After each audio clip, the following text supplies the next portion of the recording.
오늘은 우리 시니어분들이라면 누구나 한 번쯤은 고민하고 또 깊이 들여다봐야 할 주제. 바로 요양원에 대한 이야기를 해볼까 합니다. 오늘은 그 깊이를 더해 여러분이 정말 궁금해 하실 만한 핵심 정보와 함께 우리 주변의 생생한 실제 사례들을 통해 나의 노후, 내가 지키는 법에 대한 지혜를 나눠보려 합니다. 다양한 실제 경험담과 함께 전문가의 꼭 필요한 조언이 들어있어요. 이 영상 하나로 여러분의 노후 준비가 한층 풍부해질 것이라 확신합니다. 끝까지 시청하시면 분명 큰 도움이 되실 겁니다.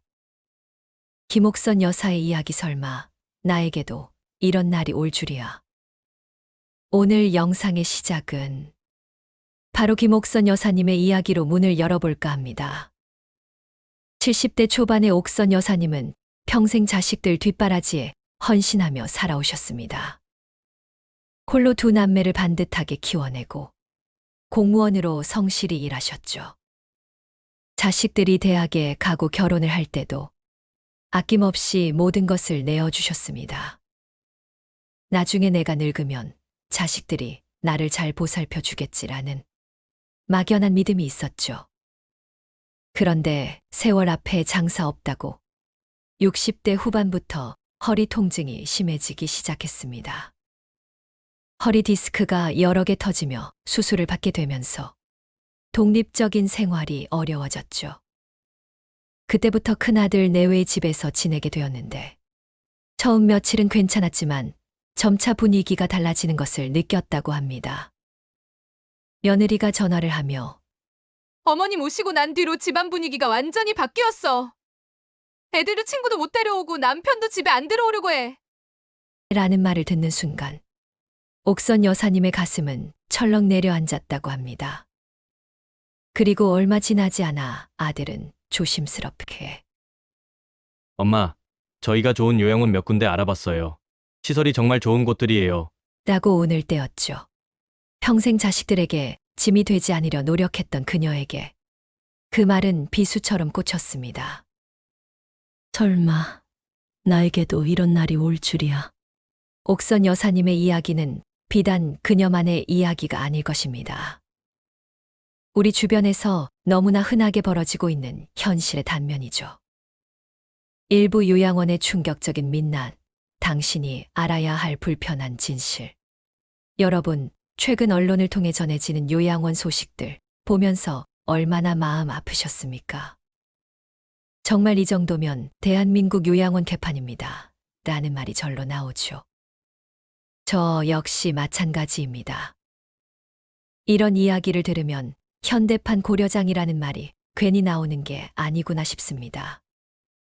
드러나는 학대와 방치의 그늘. 우리는 흔히 요양원 하면 전문적인 돌봄과 편안한 노후를 떠올립니다. 하지만 현실은 냉혹할 때가 많습니다. 물리적 학대와 방치, 가장 충격적인 것은 역시 물리적인 학대입니다. 요양보호사의 부주의로 어르신이 다리 골절상을 입고 심지어 쓰러져 돌아가시는 안타까운 일까지 있었습니다. 단순히 넘어지는 사고를 넘어 어르신들을 침대에 결박해 놓거나 필요 이상으로 강압적인 태도를 보이는 경우도 있습니다. 기저귀를 제때 갈아주지 않아 어르신이 고통받는 것은 물론 심한 경우 욕창이 생기는 등 방치로 인한 노인 학대가 빈번하게 일어납니다. 정서적 학대와 무관심 눈에 보이는 폭행만이 학대가 아닙니다. 어르신들을 존대하지 않고 반말을 하거나 무시하는 언행, 혹은 오랜 시간 방치하여 외로움과 고립감을 느끼게 하는 정서적 학대도 심각한 문제입니다. 휴대전화만 들여다보며 어르신들을 제대로 케어하지 않는 요양보호사들의 모습도 종종 목격됩니다. 어르신들의 작은 요구조차 무시당하거나 대화 상대가 없어 하루 종일 창밖만 바라보는 어르신들의 공허한 눈빛은 차마 말로 다할 수 없는 아픔을 보여줍니다. 약물 오남용과 부시한 식사. 더 충격적인 것은 일부 요양원에서는 어르신들을 재우거나 통제하기 위해 마약류 의약품을 무단으로 투여했다는 사실이 내부 고발로 알려지기도 했습니다. 또한 어르신들이 드실 식사에서 식대를 빼돌리는 것은 물론 먹다 남은 것을 갈아서 주거나 심지어 상한 음식을 제공하는 비위생적인 행태도 있었습니다. 어르신들은 잘 모르시겠지라는 안일한 생각에서 비롯된 이런 행위들은 어르신들의 건강을 심각하게 위협하는 범죄입니다. 왜 이런 문제가 끊이지 않을까요? 2023년 6월 22일부터 모든 요양원은 노인 학대 예방 및 안전 관리를 위해 CCTV를 의무적으로 설치하게 되었습니다. 그럼에도 불구하고 이런 기행과 악행을 저지르는 요양원이 존재하는 이유는 무엇일까요? 누군가는 요양원에 투입되는 예산이 턱없이 부족하다거나 개개인이 저지르는 일탈을 일일이 막을 수 없다는 터무니없는 변명을 하기도 합니다. 하지만 솔직히 말씀드릴까요? 이것은 100% 요양원장의 잘못입니다. 우리는 부모님을 요양원에 모실 때 직원 한 명만 보고 맡기는 게 아니지 않습니까? 요양원 전체의 시스템과 운영자의 철학을 믿고 맡기는 것입니다. 만약 아직도 이런 핑계를 대는 요양원이 있다면 절대로 그런 곳에 부모님을 모셔서는 안 됩니다. 이부짐이 되기 싫어서요. 자녀와 노부모의 갈등, 그리고 숨겨진 진실. 옥선 여사님의 이야기처럼 많은 시니어분들이 자식에게 짐이 될까봐, 혹은 아프면 돌봐줄 사람이 없을까봐 요양원을 고민하십니다. 혹은 자식들로부터 요양원 입소를 권유받으며 큰 상처를 받기도 합니다. 자녀 세대의 현실과 부모 세대의 상처. 한 상담 사례에서 자녀는 이렇게 말했습니다. 엄마, 죄송하지만 저희도 아이들 교육비에 대출금까지 솔직히 부담이에요. 월 300만 원이면 전문 인력이 돌봐 드린다는데. 부모님 입장에서는 내가 평생 너희를 키우고 집까지 해줬는데 이제 와서 나를 짐짝 취급하는 건가 하는 서운함이 앞섭니다. 실제로 저는 많은 어르신들이 자식들에게 재산을 다 물려주고 나서 연락이 끊기거나 요양원으로 보내지는 안타까운 상황을 목격했습니다. 처음엔 일주일에 한 번씩 온다더니 석 달 지나니까 명절에만 오더라고. 이젠 전화도 잘 안 받아. 내가 평생 모은 돈 다 줬는데. 박명자 할머니의 이 말은 많은 어르신의 공통된 한탄입니다. 모든 것을 기대는 것이 위험한 이유. 이런 현실 앞에서 김옥선 여사님은 30년간의 공무원 경험을 통해 얻은 교훈을 되새겼습니다. 절대 자식한테 경제권 넘기지 말 거. 독립적인 공간 확보할 거. 자식에게 기대지 말고 내 노후는 내가 책임질 거. 하지만 정작 본인이 아파 보니 그 조언을 실천하는 것이 얼마나 어려운 일인지 깨달았습니다. 수술 후 거동이 불편해지자 큰아들 집, 작은딸 집을 전전하며 눈치를 보고 결국 요양원 이야기를 듣게 되면서 자신이 평생 상담했던 어르신들의 처지가 되었다는 것을 직감했습니다. 그녀는 침대에 누워 생각했습니다. 내가 평생 남들 이야기 들어주며 이렇게 될 줄 알았으면서 왜 내 노후는 준비 안 했을까? 그 순간 그녀는 결심했습니다. 더 이상 자식 눈치 보며 서럽게 살지 않겠다고. 요양원에서 쓸쓸히 여생을 보내지 않겠다고. 내 삶은 내가 책임지겠다고. 산부 기적처럼 월 10만 원대 해결. 내 노후를 지키는 실용적인 대안들. 김옥선 여사님처럼 많은 분이 자식들에게 의존하지 않고 요양원 외에 다른 선택지를 찾고 싶어 합니다.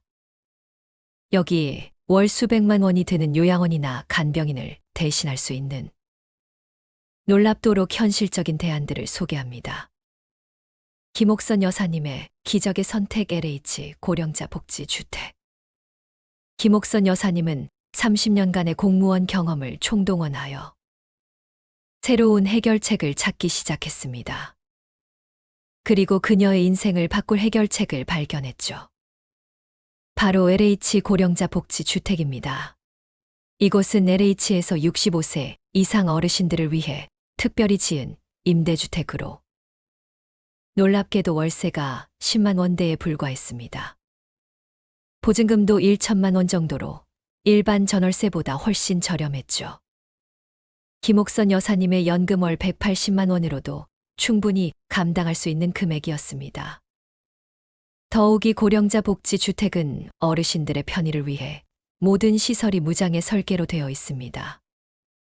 휠체어도 다닐 수 있고 화장실에는 안전바가 설치되어 있으며 긴급 상황을 위한 비상벨도 있습니다. 일주에 두세 번 생활지원사가 방문해 안부를 확인해 주는 서비스까지 제공됩니다. 김옥선 여사님은 공무원으로 30년간 일한 경력 덕분에 사회기여자 가산점까지 받아 입주 가능성이 높았다고 합니다. 물론 그녀의 아파트를 노리는 자식들의 반대에 부딪혔습니다. 하지만 김옥선 여사님은 단호하게 말했습니다. 엄마 돈은 엄마가 쓸 거야. 자식 도움 없이 내 힘으로 살고 싶어. 결국 그녀는 자식들의 반대에도 불구하고 자신의 선택을 밀고 나갔습니다. 그녀의 결정은 탁월했습니다. 3.2. 또 다른 대안들 나에게 맞는 돌봄 서비스 찾기. 고령자 복지 주택 외에도 우리 시니어들이 고려해 볼 만한 다양한 돌봄 및 생활 지원 서비스가 있습니다. 방문 요양 서비스.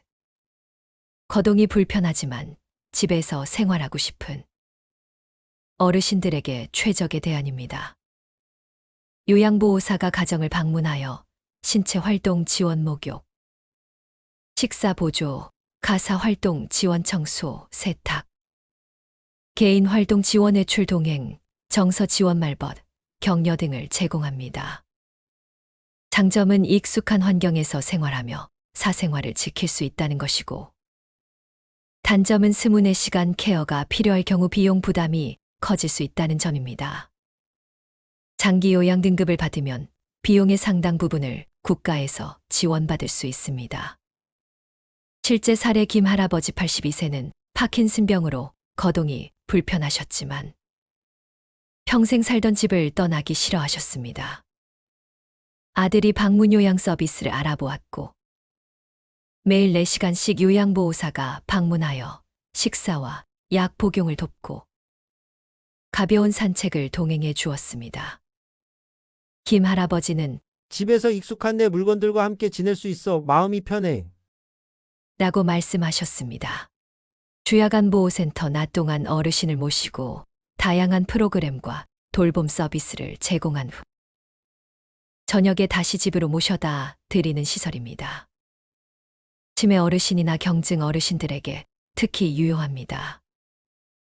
인지활동 프로그램, 신체활동 프로그램, 목욕, 식사, 송영 서비스 등을 제공하여 낮 동안 자녀의 돌봄 부담을 줄여주고 어르신들에게는 사회활동의 기회를 제공합니다. 실제 사례 이 할머니 78세, 경도 치매는 딸이 직장에 다니면서 낮 동안 홀로 계시는 시간이 많아져 우울감을 느끼셨습니다. 주야간보호센터에 다니기 시작하면서 매일 친구들과 그림을 그리고 노래를 부르며 활기를 되찾으셨고 딸은 안심하고 직장에 다닐 수 있게 되었습니다. 시니어 쉐어하우스, 시니어 쉐어하우스. 독립적인 생활이 가능하지만 혼자 사는 것이 외롭거나 부담스러운 어르신들이 함께 사는 주거 형태입니다. 각자의 방은 독립적으로 사용하고 거실, 주방 등 공용 공간은 함께 사용하며 서로 교류합니다. 저렴한 주거 비용과 함께 외로움을 해소하고 서로에게 의지할 수 있다는 장점이 있습니다. 실제 사례 정할머니 75세는 남편과 사별 후 넓은 아파트에서 홀로 지내며 외로움을 많이 느끼셨습니다. 우연히 시니어 쉐어하우스를 알게 되어 입주했는데 비슷한 연배의 친구들과 함께 식사하고 이야기 나누며 다시금 삶의 즐거움을 찾으셨습니다. 밤에 혼자 자는 게 무서웠는데 이젠 옆방에 친구가 있다는 생각에 마음이 놓여. 라고. 주택연금 리버스 모르게이지. 집은 있지만 현금이 부족한 어르신들이 집을 담보로 맡기고 매월 연금처럼 일정 금액을 받는 제도입니다. 살던 집에서 계속 거주하면서 노후 생활비를 확보할 수 있다는 큰 장점이 있습니다. 주택 소유권을 유지하면서 안정적인 현금 흐름을 만들 수 있어 경제적 독립을 위한 중요한 수단이 됩니다. 실제 사례 박 교수님 80세엔 평생 모은 재산이 집 한 채뿐이었고 생활비가 부족해 늘 걱정이셨습니다. 자녀에게 부담을 주기 싫어 주택연금을 알아보셨고 매월 안정적인 생활비를 받으면서 경제적인 자유를 얻으셨습니다. 이제 자식 눈치 안 보고 내 돈으로 병원도 가고 맛있는 것도 사 먹을 수 있게 됐다며 만족해 하셨습니다. 차분의 삶은 내가 선택한다. 후회 없는 노후를 위한 3가지 핵심 지혜. 김옥선 여사님처럼 그리고 수많은 성공 사례들처럼 우리도 당당하고 행복한 노후를 맞이할 수 있습니다. 상황상 어쩔 수 없이 요양원에 가야 되는 경우가 있는데요. 요양원에 대한 우려가 크지만 현명하게 선택하고 준비한다면 더 나은 삶을 꾸려갈 수 있습니다. 첫 번째 지혜, 어르신 인권 존중이 최우선인 곳을 찾으세요. 단순히 시설이 좋고 깨끗하다고 좋은 요양원이 아닙니다. 그곳에서 어르신들이 얼마나 존중받고 인격적으로 대우받고 있는지가 중요합니다. 현장 방문과 면밀한 관찰, 직접 요양원에 방문하여 어르신들의 표정과 직원들의 표정을 유심히 살펴보세요. 어르신들이 활기차고 편안해 보이는지, 직원들은 밝은 미소와 친절한 태도로 어르신들을 대하는지 관찰해야 합니다. 인권 교육 및 관리 시스템 확인. 요양원 측의 직원 대상 인권 교육 프로그램이 있는지, 노인 학대 예방을 위한 내부 지침이나 감찰 시스템이 어떻게 운영되는지 문의하세요.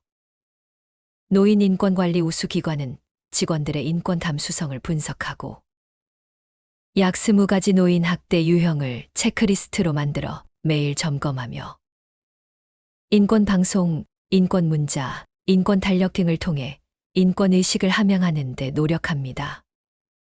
탈출구 마련, 혹시 모를 상황을 대비해 어르신 본인이 외부와 소통할 수 있는 비상 연락망 개인, 휴대전화 사용 여부 등이 보장되는지 확인하는 것도 중요합니다. 두 번째 지혜. 충분하고 전문적인 돌봄 인력을 확인하세요. 돌봄 인력의 질과 양은 어르신 케어의 핵심입니다. 법정 인원수 준수 여부. 법적으로 어르신 2.3명당 1명의 요양보호사가 배치되어야 합니다. 상담 시 요양보호사 1명이 몇 분의 어르신을 담당하는지, 주야간 교대 근무는 어떻게 이루어지는지 등을 구체적으로 질문하세요. 돈의 눈이 먼 일부 악질 원장들은 실질적으로 이름만 올려놓고 1명의 요양보호사가 다수의 어르신을 케어하는 경우가 있습니다. 이런 곳은 케어의 퀄리티가 떨어지고 위험한 사고가 일어날 수밖에 없습니다.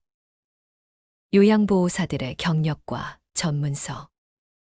요양보호사들이 전문 교육을 이수했는지, 충분한 경력을 가지고 있는지, 그리고 치매나 특정 질병에 대한 전문 지식이 있는지 확인하는 것도 좋습니다. 직원들의 이직률이 낮고 숙련된 인력이 오래 근무하는 곳일수록 안정적인 돌봄을 기대할 수 있습니다. 의료진 상주 여부. 간호사나 의사가 상주하여 어르신의 건강 상태를 수시로 확인하고 응급 상황에 대처할 수 있는 시스템이 갖춰져 있는지도 중요한 요소입니다. 세 번째 지혜, 투명한 재정 운영을 하는 곳인지 꼼꼼히 살펴보세요. 어르신들의 소중한 비용이 제대로 사용되는지 아는 것은 매우 중요합니다. 사회복지, 시설 정보 시스템 활용. 2012년부터 요양원은 의무적으로 예산과 회계 정보를 투명하게 공개하도록 되어 있습니다. 사회복지 시설 정보 시스템 웹사이트를 통해 해당 요양원의 재정 상태를 직접 확인할 수 있습니다. 수입 및 지출 내역 확인. 요양원 책임자들의 임금이 과도하게 높지는 않은지, 어르신들을 위한 식재료비, 프로그램 운영비 등이 적절하게 사용되는지 등을 꼼꼼히 확인해야 합니다. 예산이 제대로 집행되었는지는 시청에서도 확인하는 부분입니다. 불필요한 지출이 많거나 불투명한 부분이 있다면 제고해야 합니다. 계약 전 철저한 약관 확인. 입소 계약 시 제공되는 서비스 내용, 비용, 환불 규정 등을 명확히 확인하고 불리한 조항은 없는지 꼼꼼하게 검토해야 합니다. 희망을 찾아서 김옥선 여사의 아름다운 노후. LH 고령자 복지주택으로 이사한 김옥선 여사님은 이제 완전히 다른 삶을 살고 있습니다. 처음에는 낯설고 외로울까 걱정했지만 그곳은 그녀의 인생 이막을 열어주는 새로운 보금자리가 되어 주었습니다. 독립적인 삶의 회복과 새로운 관계. 이사 후 6개월이 지났을 때 그녀는 더 이상 휠체어가 아닌 지팡이만으로도 충분히 걸을 수 있게 되었습니다. 단지 내 작은 건강센터에서 꾸준히 물리치료를 받은 덕분이죠. 무엇보다 좋았던 것은 눈치 볼 필요 없이 TV를 마음껏 보고 친구들을 초대해 수다를 떨 수 있는 내 공간이 생겼다는 점입니다. 같은 건물에 비슷한 처지의 어르신들이 많아 금세 친구들이 생겼고 매일 아침 단지 내 작은 공원에서 함께 운동하는 모임도 만들었습니다. 옥선 씨, 당신 참 용기 있었어. 자식들 눈치 보지 않고 이렇게 당당하게 선택하다니. 이웃 최할머니의 말에 그녀는 웃으며 답했습니다. 저도 처음엔 두려웠어요. 하지만 결국 제 삶은 제가 선택해야 한다고 생각했어요. 월 10만 원대의 임대료는 연금으로 충분히 감당할 수 있었고 아파트 자금 일부는 노후 자금으로 보관하며 의료비 등 비상 상황에 대비했습니다. 회복된 가족 관계와 새로운 의미 있는 살. 처음에는 그녀의 결정을 탐탁지 않게 여겼던 자식들과의 관계도 점차 회복되었습니다. 한 달에 한 번씩 찾아와 진심으로 그녀의 삶을 걱정하고 응원해 주었죠. 어머니, 이제 와서 보니 어머니 결정이 맞았어요. 요양원보다 여기가 훨씬 좋아 보여요. 아들의 솔직한 고백에 그녀의 마음도 조금씩 풀렸습니다. 놀라운 변화는 김옥선 여사님 자신에게 찾아왔습니다. 경험을 살려 단지 내 어르신들을 위한 상담 봉사를 시작했고 컴퓨터 강좌를 들으며 세상과 소통하는 창구를 넓혔습니다. 김 선생님 덕분에 제 마음이 한결 가벼워졌어요. 이런 말을 들을 때마다 그녀는 다시금 꼭 필요한 존재라는 보람을 느꼈다고 합니다.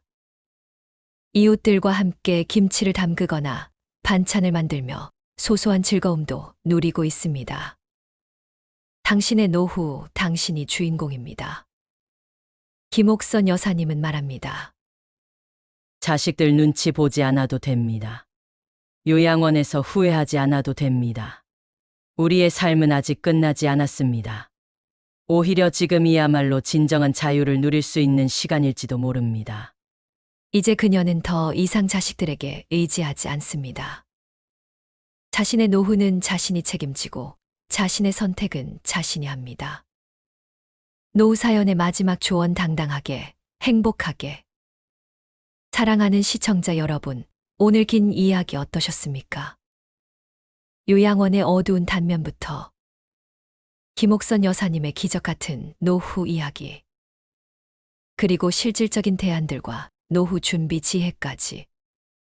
이 모든 정보가 여러분의 노후에 작지만 확실한 나침반이 되기를 바랍니다. 기억하십시오. 우리의 삶은 여전히 우리 자신의 것입니다.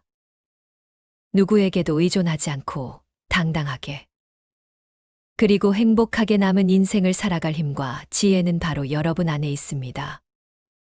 스스로를 믿고 적극적으로 정보를 찾고 과감하게 새로운 선택을 시도한다면 여러분의 노후는 분명 더욱 빛날 것입니다.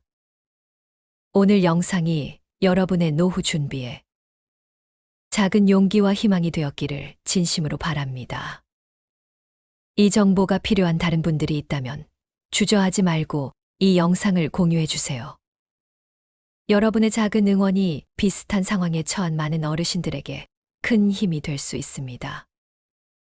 오늘도 긴 이야기 들어주셔서 감사합니다.